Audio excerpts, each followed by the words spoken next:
ABC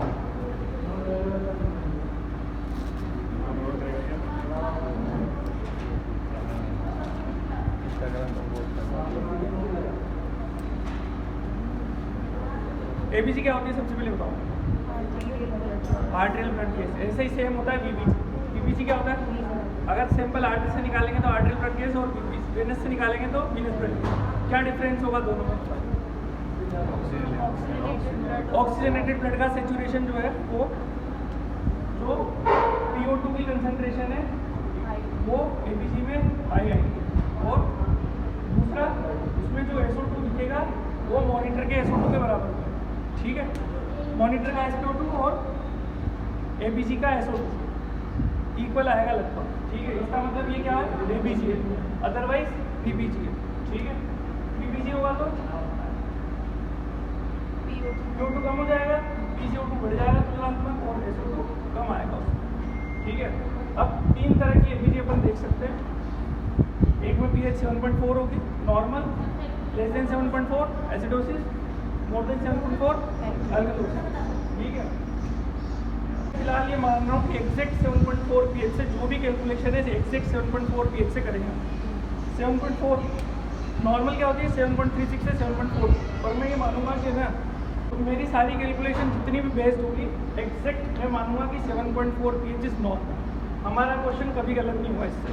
ठीक है, तो मेटाबॉलिक, अगर मेटाबॉलिक को किससे देखते हैं?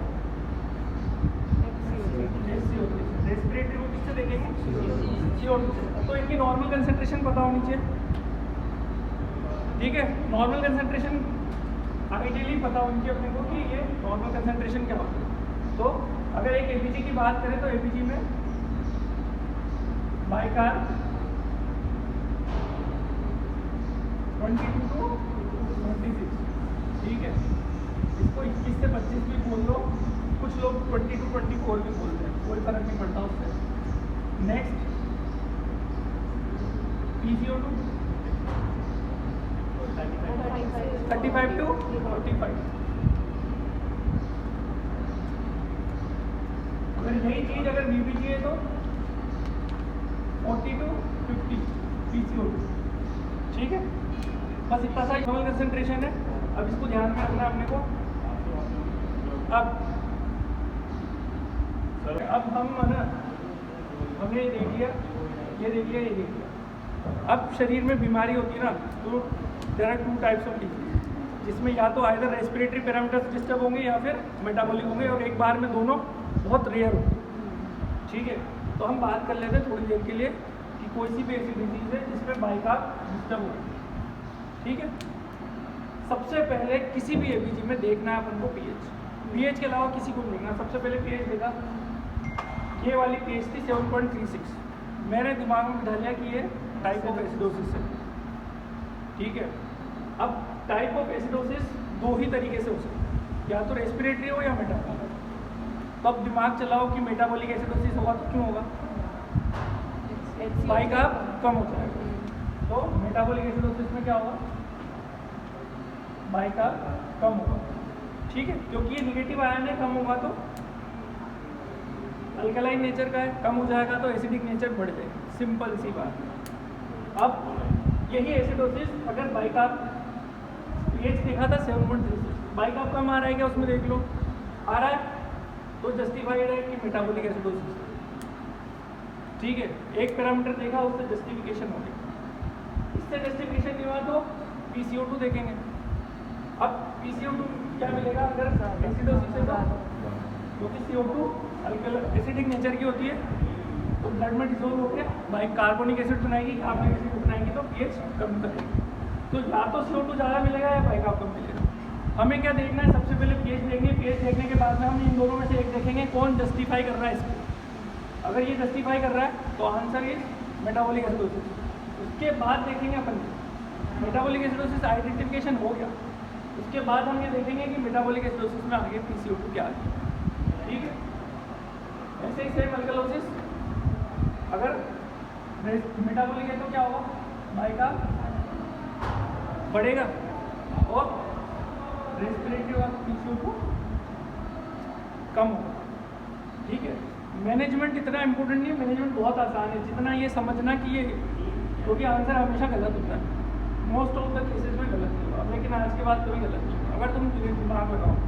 मैंने क्या सिखाया, पीएच देखना, सिर्फ पीएच देखनी है।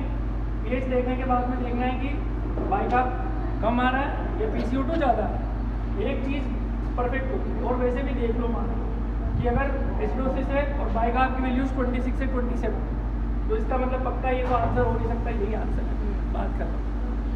ठीक है, अपने को एक पैरामीटर दिखा, आंसर तो दिख गया, अब उस आंसर में क्या होगा, कंपनसेशन ये वो सब कुछ देखना पड़ेगा। अब वो कैसे देखेंगे, अपने को बीमारी समझ में आ गई, अब अपन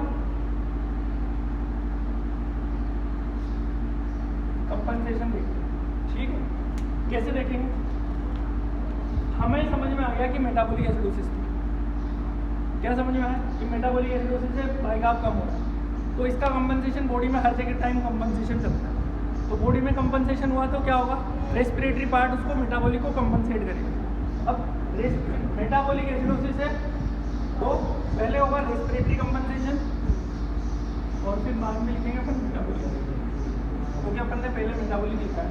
तो कंपनसेशन में क्या होगा, बाइकार्ब कम था तो कार्बन डाइऑक्साइड क्या चाहेगी बॉडी की, रेस्पिरेटरी सिस्टम क्या चाहेगा कि CO2 को बाहर निकाले, CO2 की कंसंट्रेशन को कम करे ताकि pH को बढ़ाएंगे। तो PCO2 क्या होगा, PCO2 अपने को इस वाले केस में कम मिलेगा।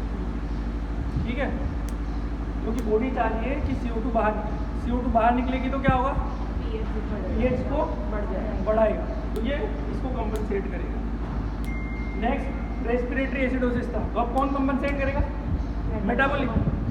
मेटाबॉलिक कंपनसेशन में क्या चाहेगा कि रेस्पिरेटरी एसिडोसिस है तो बाइकार्ब क्या होगा, कम हो जाएगा, बढ़ेगा। बाइकार्ब बढ़ेगा तभी तो pH बढ़ेगी, अपन को pH बढ़ाना है। यहाँ देख लिया कि रेस्पिरेटरी सिस्टम की वजह से pH कम है, तो मेटाबॉलिक सिस्टम चाहेगा कि pH बढ़े, pH बढ़े तो बाइकार्ब बढ़ेगा। तो pH बढ़ाने के लिए बाइकार्ब को बढ़ना पड़ेगा। तो अगर कंपनसेशन दिखेगा तो बाइकार्ब की वैल्यूज बढ़ी हुई आएंगी उसमें। ठीक है, अब अपन बात करते हैं सेम अल्कलोसिस, रेस्पिरेटरी सॉरी। अगर जैसे PCO2 कम है और SCO3 ज़्यादा है तो ऑलवेज कंपनसेशन ही होगा। अगर जैसे PCO2 कम है और SCO3 बढ़ रहा है तो कंपनसेशन में ही आएगा ना। अभी हमें कुछ नहीं देखना, हमें सबसे पहले ऊपर देखना है pH कितनी। सबसे पहले pH देखिए, अगर pH है कम है 7.3, 7.3 मतलब एसिडोसिस। सबसे पहले pH देखोगे ना तो कभी क्वेश्चन गलत नहीं होगा।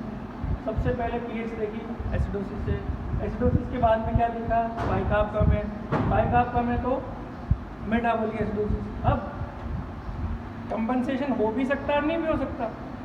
अगर कंपनसेशन हो रहा होगा तो ये PCO2 कम होगी, नहीं हो रहा होगा तो नॉर्मल होगी, सिंपल सी बात है। अगर हो रहा है अपन देख लेंगे कि PCO2 कम हो रही है, क्या हो रही है, तो पार्शियल कंपनसेशन, क्योंकि pH तो नॉर्मल नहीं है, pH तो 7.3 थी उसकी, तो पार्शियल कंपनसेशन हो गया। अब इसमें जब पार्शियल और कंप्लीट कंपनसेशन में ध्यान रखना है कि pH मैंने 7.4 एग्जैक्ट ली है, वहाँ 7.36 से 4.4 तक नॉर्मल आई। और ये अपन ध्यान रखेंगे ना तो अपना क्वेश्चन गलत नहीं होगा, क्योंकि है ना कई बार इतनी बॉर्डर लाइन ABC देखने को मिलेगी तुम्हें यहाँ पे कि इसमें अगर 7.38 भी अगर pH है और कंपनसेशन हो रहा होगा मेटाबॉलिक, तो वो रेस्पिरेटरी कंपनसेशन भी बता सकते हैं अपन, रेस्पिरेटरी अल्कलोसिस के साथ मेटाबॉलिक। पर वो pH लेस देन 7.4 की तरफ तो है, तो हम उसमें ये डिसाइड कर पाएंगे कि ये परफेक्टली शुरुआत में क्या हुआ। तो शुरुआत में क्या हुआ होगा, बाइकार्ब कम हुआ होगा और फिर उसके बाद CO2 बढ़ा होगा, इसलिए वो pH नॉर्मल पहुंची। ठीक है, वो इस कैटेगरी में होगी, लेकिन इसके बाद फुल्ली कंपनसेशन हो गया होगा उसमें, तो इस कैटेगरी में पहुंच जाएगी फिर। ठीक है, अब मेटाबॉलिक अल्कलोसिस। ठीक है, मेटाबॉलिक अल्कलोसिस में क्या होगा, बाइकार्ब बढ़ जाएगा, क्योंकि बाइकार्ब बढ़ा हुआ है इसलिए अपन ने अल्कलोसिस बोला। तो अब इसका कंपनसेशन कौन करेगा, अगेन रेस्पिरेटरी सिस्टम कंपनसेट करेगा। तो रेस्पिरेटरी क्या चाहेगा कि मेरी वजह से एसिडोसिस हो ताकि pH बैलेंस हो। तो मेरी वजह से एसिडोसिस कब होगा, जब CO2 की कंसंट्रेशन ब्लड में बढ़ जाए, इंक्रीज है। अगेन इनको बोलना थोड़ी देर में बात करते हैं। और अगर रेस्पिरेटरी अल्कोलोसिस है तो बाइकार्ब क्या चाहेगा कि मेरी वजह से एसिडोसिस हो। तो मेरी वजह से एसिडोसिस कब होगा? जब ये कम होगा। तो बॉडी हमेशा कंपनसेट करने की कोशिश करती है, कभी पार्शियल होता है, कभी फुली होता है, और कभी इतना वो कंपनसेट कर चुकी होती है उसके बाद भी अगर डिजीज़ का पेशेंट का ट्रीटमेंट नहीं होगा तो वो सीवियर एसिडोसिस में जाता जाएगा और पेशेंट, ठीक है। तो ये सारा अपना कंपनसेशन पार्ट है, सिंपल सी गणित है। इसमें हमें एबीजी देखना आ जाएगा, और एबीजी में और कौन कौन से पैरामीटर्स होते हैं, बहुत सारे पैरामीटर्स हम देखते हैं, जज करते हैं, उनके बेसिस पे ट्रीटमेंट डिसाइड करते हैं, या ट्रीटमेंट करते हैं, ट्रीटमेंट को मॉडिफाई करते हैं, ठीक है। तो ये सब चीज़ें मैं बाद में बताऊँगा। आज फिलहाल हमने एबीजी देखी है, और इस एबीजी के बारे में डिस्कशन डॉक्टर किशन आपसे अभी डिटेल में बहुत सारे एग्जाम्पल देंगे। हमारे पास बहुत तरह तरह की एबीजी पड़ी, उस एबीजी को ही डिस्कस करेंगे, ठीक है। अब इसमें किसी को कोई कन्फ्यूज़न हो तो बता। सबसे पहले क्या देखोगे? पीएच। सेकंड नंबर पे क्या देखोगे? बाइकार्ब या बीटा।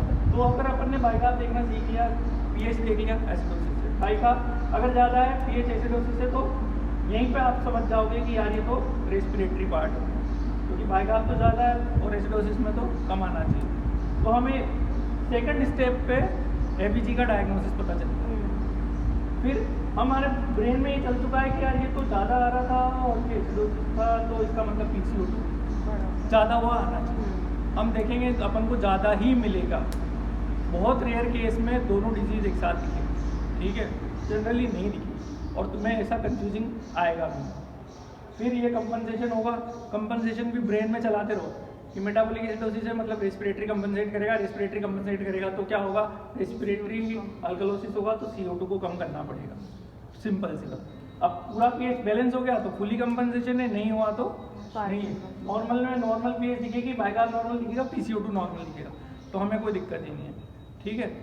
अब बाकी इसमें ना सोडियम, पोटेशियम, ठीक है, हेमाटोक्रिट, लैक्टेट मतलब एसिडोसिस, ये सब देखना होता है, बेस एक्सेस देखना होता है ट्रीट करने के लिए। तो वो सब बातें अपन बाद में करेंगे, ठीक है। आज सिर्फ देखना सीखेंगे कि क्या है, डायग्नोसिस बनाना। एक बार डायग्नोसिस बन गया तो ट्रीटमेंट बहुत आसान है, कोई दिक्कत नहीं आएगी, कभी भी नहीं आएगी, ठीक है। और अक्सर लोग उल्टा ट्रीटमेंट कर जाते हैं, स्पेशली रेस्पिरेटरी एसिडोसिस के केस में, तो बाइकार्ब कंपनसेट कर रहा होता है तो दिक्कत आती है। और इस वाले केस में यहाँ पे दिक्कत आती है, और जहाँ ये बाइकार्ब कंपनसेट होकर कम हो रहा होता है, यहाँ पे तो लोग बाइकार्ब लगवा ही देते हैं, तो लगवा देंगे तो फिर रेस्पिरेटरी अल्कलोसिस बर्स्ट हो जाएगी, ठीक है। मोस्ट ऑफ द ये वाली जो पिक्चर है रेस्पिरेटरी अल्कलोसिस वाली, ये वेंटिलेटर वाले पेशेंट्स में देखने को मिलेगी। तो जितने भी तुम लोगों की पोस्टिंग मेडिसिन में हुई, मेडिसिन में ICU में जब भी जाओगे ना, तुम्हें most of the ventilator patients की एबीजी में PCO2 कम और बाइकार्ब कम देखने को मिलेगा, मोस्ट ऑफ द पेशेंट की, ठीक है। तो ये हमारा एक छोटा सा प्रेजेंटेशन था एबीजी के लिए, और आई होप कि ना एबीजी आज के बाद गलत नहीं होगी। PCO2 की वैल्यूज़ की ध्यान रखना, 35, 45, बॉर्डर लाइन चेंजेस भी कई बार थोड़े से ना हमारे दिमाग में चल रहा होता है। तो सबसे ऊपर ही ऊपर तो पीएच लिखी होती है, और सबसे नीचे देखोगे तो HB कंसंट्रेशन और उसके ऊपर SO2 दिखेगा, ठीक है। इस SO2 को देख लो, ये most of the time ABG में मोर देन 85% मिलेगी। सीवियर रेस्पिरेटरी डिस्ट्रेस का केस भी आएगा, अपन उसको ऑक्सीनेट कर दे तो 85% के आसपास तो उसका ऑक्सीजन सेचुरेशन होता ही है। वैसे 99% केस में 95% से ज़्यादा। कुछ रेस्पिरेटरी डिस्ट्रेस वाले पेशेंट्स में ये 80, 85, 90 तक रहेगी, ठीक है। तो हम एबीजी में सबसे पहले इसको देख लेंगे कि SO2 ज़्यादा है, इसका मतलब हमारी एबीजी है, ठीक है। और हाई रखते हैं अपन तो PO2 बहुत ज़्यादा देखने को मिल सकता है, तो वो बताएगा PO2 बहुत ज़्यादा है तो ज़्यादा है, इसका मतलब पेशेंट को कम ऑक्सीजन की ज़रूरत है, अपन ने ज़्यादा दी, ठीक है, सिंपल सी, ठीक है। Let's be finish.